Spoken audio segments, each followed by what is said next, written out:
আত্র বীর্য ব্রহ্ম তেজ মূর্তি ধরিয়া এলো এবার। আত্র বীর্য ব্রহ্ম তেজ মূর্তি ধরিয়া এলো এবার। গগনে পবনে উঠিল রে ওই মাভৈ মাভৈ হুহুঙ্কার।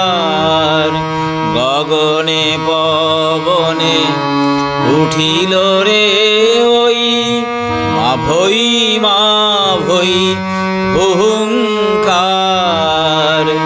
ক্ষাত্র বীর্য ব্রহ্ম তেজ মূর্তি ধরিয়া আশ্বাস দিল শঙ্কিত জনে। পুলক জাগাল হতাশ জীবনে। আশ্বাস দিল